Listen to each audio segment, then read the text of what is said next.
नमस्कार, विशेष मध्ये आपल्या सगळ्यांचं स्वागत। मी प्रसाद काथे। राज ठाकरेंच्या विरोधामध्ये अमराठी आघाडी सक्रिय झालेली दिसते। ते राज्य स्तर असो की राष्ट्रीय स्तर, मनसेच्या विरोधामध्ये हिंदी भाषिक नेते बोलू लागले आहेत। मनसेची मान्यता रद्द करण्याच्या पासून ते राज ठाकरेंना हिंदू विरोधी ठरवण्यापर्यंत या नेत्यांची वक्तव्य होत आहेत। या प्रयत्नाच्या निमित्तानं राज ठाकरेंच्या विरोधातलं वातावरण पुन्हा एकदा गायपट्ट्यात असो की महाराष्ट्रात असो तयार केलं जातं आहे आणि खास करून ते हिंदी भाषिक पट्ट्यात तयार केलं जातंय हे विशेष। राज यांच्यावर असा चौफेर हल्ला होत असताना महायुती मात्र शांत आहे। त्यातली अंतस्थ खळबळ मात्र लपून राहिलेली नाही, कारण राज यांच्याकडून नजीकच्या काळात महायुतीच्या विरोधात भूमिका घेतली गेलेली आहे आणि त्यानंतरही राज ठाकरेंच्या घरी महायुतीच्या नेत्यांचा राबता कायम आहे। हाच मुद्दा महायुतीच्या अनेक कार्यकर्त्यांच्यासाठी कळीचा ठरलाय। त्यावर नेमकं बोट ठेवलंय ते रामदास आठवलेंनी। आठवलेंचं वक्तव्य आहे म्हणून महायुतीच्या नेत्यांनी हे वक्तव्य कमी महत्त्वाचं अजिबात ठरवू नये। महायुतीच्या नेत्यांनी यामागची भूमिका लक्षात घ्यायला हवी, कारण आठवलेंनी जे मांडलंय ते बहुतेक कार्यकर्त्यांच्या मनातलं आहे। आता आम्ही आपल्याला काही दृश्य दाखवणार आहोत। ही दृश्य तसं पाहायला गेलं तर राज्यात गेल्या काही वर्षात सातत्यानं दिसतायत। दादरच्या शिवाजी पार्क परिसरामध्ये राज ठाकरे यांचं निवासस्थान आहे। या निवासस्थानी राज्यात बंड केल्यापासून युतीच्या नेत्यांचा राबता वाढलाय। एकनाथ शिंदे असोत की देवेंद्र फडणवीस किंवा भारतीय जनता पार्टीचे इतर कुठले दुसऱ्या तिसऱ्या फळीचे नेते, राज ठाकरेंच्या घरी ही मंडळी सातत्यानं जात असतात। का गेलात असं विचारलं तर म्हणतात चहा प्यायला गेलो। राज ठाकरेंच्या घरी चहा पिण्याच्या निमित्तानं होणारे दौरे आठवलेंना काही पटत नाहीत। लोकसभा आणि विधानसभेमध्ये तिकीट वाटपाचं गाडं फसल्यानंतर एकनाथ शिंदे आता फारसे राज ठाकरे यांच्याशी सलगी करत नाहीत, पण राज ठाकरे यांच्या सोबत देवेंद्र फडणवीस यांचा संवाद अद्यापही दिसून येतो। मुख्यमंत्री झाल्यानंतर आणि सहज शिवाजी पार्कात गेलोच होतो तर चहा प्यायला राज ठाकरेंकडे गेलो अशा भूमिकेनं ते राज ठाकरेंच्याकडे गेलेले दिसले। राज यांनी भारतीय जनता पार्टीच्या विरोधात भूमिका घेतल्यावरही फडणवीस ठाकरेंच्या भेटीला जाताना दिसलेले आहेत। त्यामुळे महायुतीच्या समर्थकांमध्ये गोंधळ उडालाय। हा गोंधळ नेमका टिपलाय रामदास आठवलेंनी। मला असं वाटतं की माननीय देवेंद्र फडणवीस हे मुख्यमंत्री आहेत, गृहमंत्री आहेत, त्यांनी इकडे लक्ष देणं अत्यंत आवश्यक आहे। आणि देवेंद्र फडणवीस यांनी राज ठाकरेंच्या घरी जाऊ नये, म्हणजे एक तर ते 2-3 वेळा तिथे जाऊन आलेले आहेत, पण मी मात्र अजून त्या ठिकाणी गेलो नाही आहे। त्यामुळे ठीक आहे, मित्र म्हणून जायला हरकत नाही आहे, पण अशी भूमिका घेऊन मुंबईला बदनाम करणं किंवा मुंबईची जी इकॉनॉमी आहे ती कोल्यात करण्याचा प्रयत्न करणं। सगळ्या बँकांमध्ये अधिकारी बदलून येतात, सगळे साऊथ इंडियाचे अधिकारी असतात, नॉर्थ इंडियाचे अधिकारी असतात, आणि त्यांना मराठी तुम्ही बोला आणि सगळा कारभार मराठीमध्ये करा, ही राज ठाकरेंची भूमिका अत्यंत अयोग्य आहे। भारतीय जनता पार्टीच्या नेत्यांनी मनसे प्रमुखांच्या घरी चहापान करण्याची परंपरा गेले अनेक वर्ष राहिली आहे, पण यावेळेला जरा काहीतरी वेगळं घडलंय। मनसे प्रमुखांच्या घरी येणाऱ्या भारतीय जनता पार्टीच्या एका नेत्याची जाहीर खिल्ली गुढीपाडव्याच्या मेळाव्यामध्येच उडवण्यात आली आणि यामुळे महायुतीचा कार्यकर्ता आणि त्यातही खास करून भाजपाचा कार्यकर्ता बिथरलाय।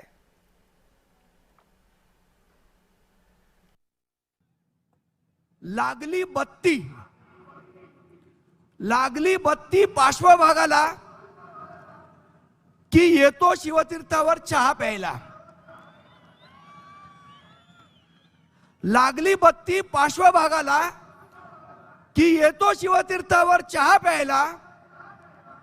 बँड्रातनं निवडून येण्यासाठी येतो पाठिंब्याची भीक मागायला। लागली बत्ती पार्श्वभागाला की येतो शिवतीर्थावर चहा प्यायला, बँड्रातून निवडून येण्यासाठी येतो पाठिंब्याची भीक मागायला, मुखवटा घालून फिरतो, मुखवटा घालून फिरतो, मीच तुमचा मित्र खरा, मुखवटा घालून फिरतो, मीच तुमचा मित्र खरा, पण कपटी मित्रापेक्षा दिलदार शत्रूच बरा. स्वतःला समजतो मुंबईचा मामा शेलार, स्वतःला समजतो मुंबईचा मामा शेलार, पण सगळ्या मुंबईला माहितीये की हाच आहे मुंबईचा आशिष झोलार, आशिष झोलार, आशिष झोलार. राज ठाकरे व्यासपीठावर बसलेले असताना भारतीय जनता पार्टीच्या एका नेत्याच्या चहापानावर ही टीका झाली. संदीप देशपांडेंच्या कवितेला तसं पाहायला गेलं तर काव्याचं कुठलंच मीटर बसलं नाही. त्यांची अभिरुची पण काही फार उच्च दर्जाची होती असंही नाही, पण हे सगळं राज ठाकरेंच्या समोर घडत होतं. राज ठाकरेंच्या घरी सातत्यानं भाजपाचे नेते जातात, बंद दरवाजा आड चर्चा करतात. त्यामुळे कार्यकर्त्यांच्या मनावर काय परिणाम होत असेल याचा एक अंदाज राजकीय विश्लेषकांनी बांधलाय. मनसेची वेळोवेळी बदलत असलेली भूमिका हेच पक्षाला घातक ठरले आहे. मनसेचं टोल नाका आंदोलन असो, त्यानंतर भंग आंदोलन असो, यामध्ये ऐनवेळी युटर्न घेऊन कार्यकर्त्यांची निराशा करणं असो किंवा मतदारांची वाढलेली अपेक्षा अचानक त्याला छेद देणं असो, यामुळेच नागरिकांचा, मतदारांचा आणि कार्यकर्त्यांचा मनसेच्या धोरणावरती, त्यांच्या घेतलेल्या निर्णयावरती नाराजी आणि याचाच फटका या मनसेला बसलेला आहे. राज ठाकरे यांनी अधूनमधून अनेक मुद्दे उपस्थित केले जातात आणि ते उपस्थित केल्यानंतर त्याच्यावरती आंदोलन होतं. मात्र अचानक ते आंदोलन मागे घेतले जातात आणि प्रकरण शांत होतं. त्यामुळे नेमकी भूमिका मनसेची काय आहे यावरती प्रश्नचिन्ह निर्माण होतं. लोकसभेला आपण जागा निवडणुकीला उभे राहिलेले जाणार नाहीत, त्यानंतर विधानसभेला नेमकं कोणत्या पक्षासोबत जायचं, आपली भूमिका काय असणार, यामध्ये देखील त्यांच्यामध्ये संभ्रम दिसून येतो. यामुळेच मनसेच्या कार्यकर्त्यांमध्ये एकमत राहिलं नाही आणि मतदारांचा देखील त्याला पाठिंबा राहिला नसल्याचे दिसून येते. मनसेच्या या वागण्याचा किंबहुना त्याहीपेक्षा भारतीय जनता पार्टीच्या नेत्यांच्या वागण्यामुळे कार्यकर्त्यांच्या मनात काय प्रश्न आहेत ते पहा. मनसे नक्की आहे तरी कुणासोबत हा प्रश्न पुन्हा पुन्हा विचारला जातो. राज ठाकरे जेव्हा हिंदू विरोधी वाटू लागतात तेव्हा काय करायचं हे भाजपाच्या कार्यकर्त्यांना समजत नाही. मनसेचा निवडणुकीत फायदा खरंच होतो का हा भाजपाच्या कार्यकर्त्यांना पडलेला प्रश्न आहे.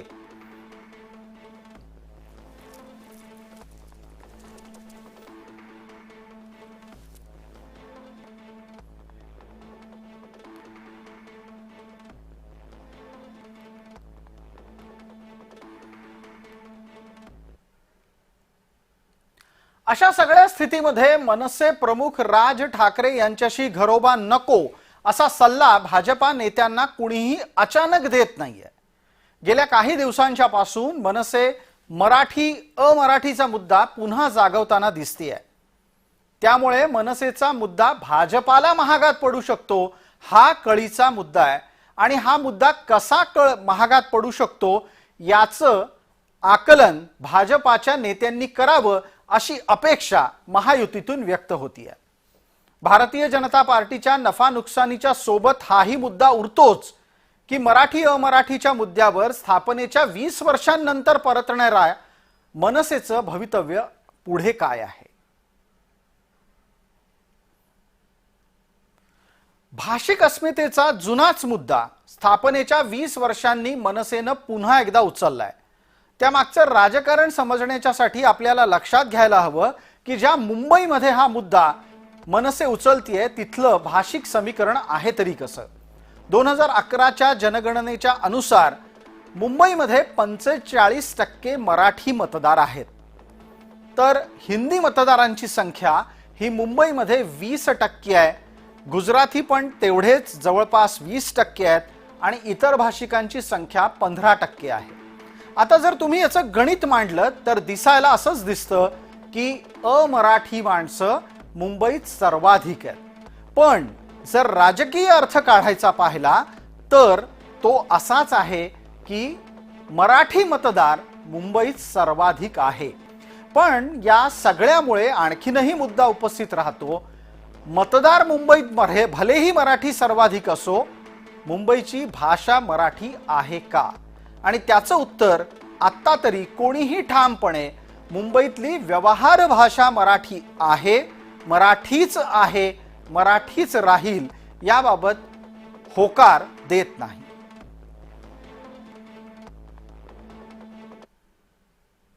अशा स्थितीतही मनसे मराठीच्या मुद्द्यावर एकवटते, मराठीचा मुद्दा पुन्हा पुन्हा मांडते, आंदोलन जाहीर करते, मागे घेते. ताज्या घडामोडीमध्ये मनसेनं मेट्रो रेल्वे कॉर्पोरेशनला इशारा दिलाय की जर समजा मेट्रो स्थानकाची नावं मराठीमध्ये दिसली नाहीत तर मेट्रो स्थानकाची काच फुटलेली असेल. त्याला निमित्त झालंय ते सिद्धिविनायक मंदिराच्या जवळच्या भूमिगत मेट्रो स्थानकाचं नाव. मेट्रो स्थानकाचं इथलं नाव इंग्रजीमध्ये आहे, सिद्धिविनायक मेट्रो स्टेशन असं इथं लिहिलंय. इंग्लिशमध्ये लिहिलेलं हे नाव मनसेला पटलेलं नाही आणि म्हणूनच नाव मराठीत लिहा, अन्यथा काच फुटेल असा इशारा मनसैनिकांनी दिला आहे. मनसेच्या या भूमिकेला आणि त्याच्याच जोडीला असलेल्या राज्यातल्या मराठी अमराठी वादाला उत्तर भारतीय लोकांनी गांभीर्यानं घेतलंय. उत्तर भारतीय आणि त्यात सुद्धा उत्तर भारतीय मुंबईकरांच्या विरोधात असलेली मनसेची भूमिका राष्ट्रीय पातळीवर चर्चेत आली आहे. संसदेच्या सभागृहामध्ये लोक जनशक्ती पक्षाच्या खासदारानं याची तक्रारही केली आहे. कोई व्यक्ति यदि अपने मां, अपने पिता, अपने परिवार को छोड़कर किसी अन्य राज्य में जाकर यदि वो नौकरी करता है तो वो किसी शौक से नहीं करता, वो मजबूरी से करता है. और कोई भी कारखाने या उद्योग या व्यापारिक घराने यदि किसी कर्मचारी को अपने यहां पर नियुक्ति करते हैं तो उसको एहसान नहीं करते हैं, उसकी योग्यता के आधार पर करते हैं. तो योग्यता के आधार पर नौकरी पाने वाले महाराष्ट्र में पूर्वांचली हिंदी भाषियों पर लगातार एमएनएस के जो गुंडों के द्वारा मारपीट की जा रही है. मैं इस विषय को आपके माध्यम से इस सदन में रखना चाहता हूं. माननीय गृह मंत्री जी से और माननीय मुख्यमंत्री जी से महाराष्ट्र के अनुरोध करना चाहता हूं कि हिंदी भाषी, पूर्वांचली हिंदी भाषियों को आप संरक्षण देने का काम करें, क्योंकि जिनकी राजनीतिक अस्तित्व जिनका खोता जा रहा है एमएनएस मनसे के लोगों का, अब वो अपने खोई हुई राजनीतिक अस्मिता को पाने के लिए ओछी हरकत करने का काम कर रहे हैं. बस मैं यही कहना चाहूंगा.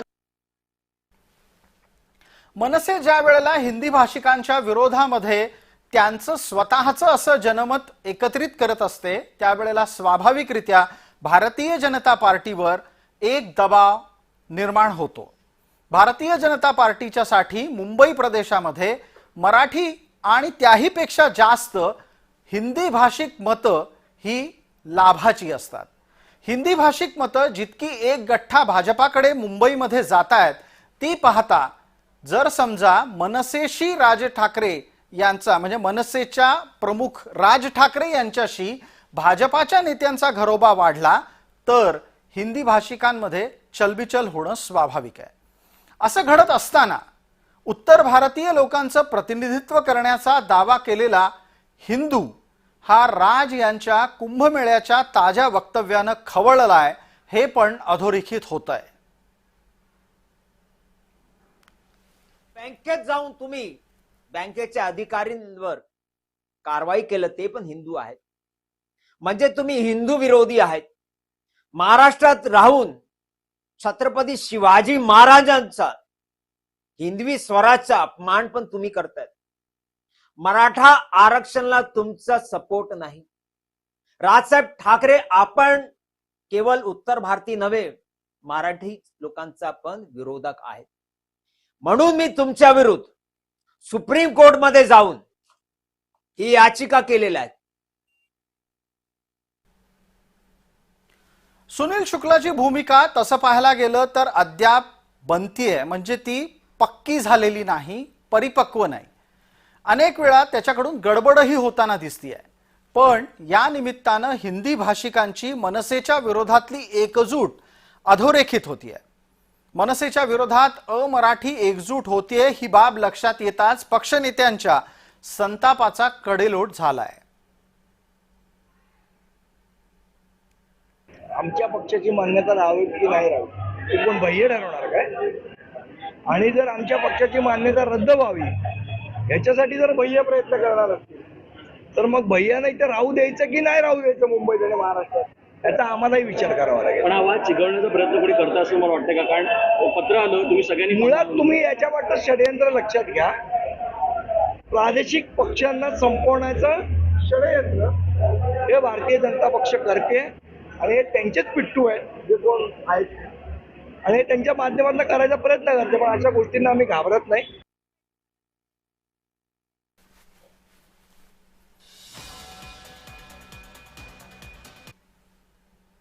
हे सगळं प्रकरण इतक्यातच संपेल अशी अपेक्षा नाही, कारण आमदार खासदार नसलेल्या पक्षाची मान्यताच काढून घ्या अशी मागणी आता जोर धरते आहे। या संदर्भामध्ये निवडणूक आयोगाला पत्रही लिहिण्यात आलंय, गृह मंत्रालयाच्या कडेही तक्रार दाखल करण्यात आली आहे आणि सर्वोच्च न्यायालयातही याचिका दाखल करण्यात आलेली आहे।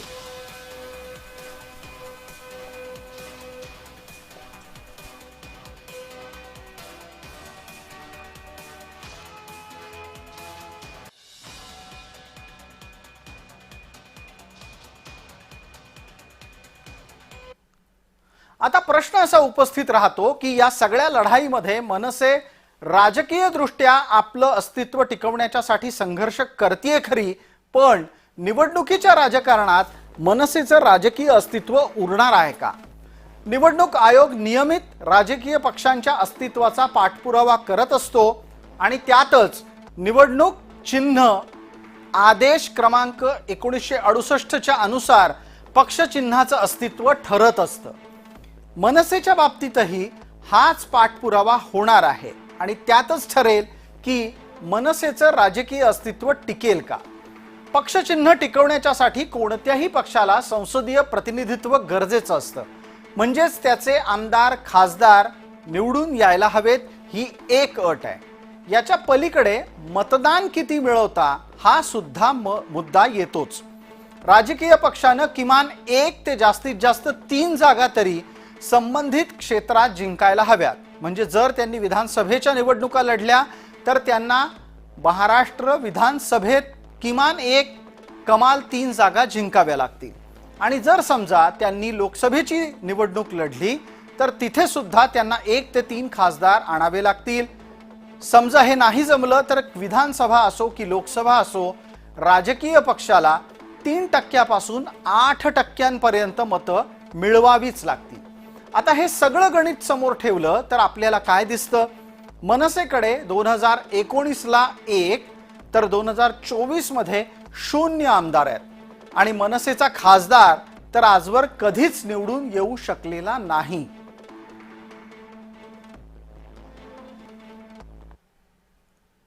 अशा स्थितीमध्ये मनसेच्या समोरचं आव्हान खरं तर मोठं आहे आणि त्याच्या जोडीला हिंदी भाषिकांची एकजूट हे नवं आव्हान त्यांच्या समोर उभं राहत आहे। राज ठाकरेंनी थोडासा वेळ काढला तर हिंदी भाषिकांच्या एकजुटीचा ते राजकीय लाभ घेऊ शकतात, पण तसं पाहायला गेलं तर महाराष्ट्रात निवडणुका होतायत तरी कधी? 5 वर्षांनी येणाऱ्या निवडणुकांच्यासाठी आत्तापासून मेहनत करायची तयारी मनसैनिकांची आहे का हा कळीचा प्रश्न। विशेषच्या या भागामध्ये तुर्तास इतकंच। आपण पाहत रहा फक्त जय महाराष्ट्र।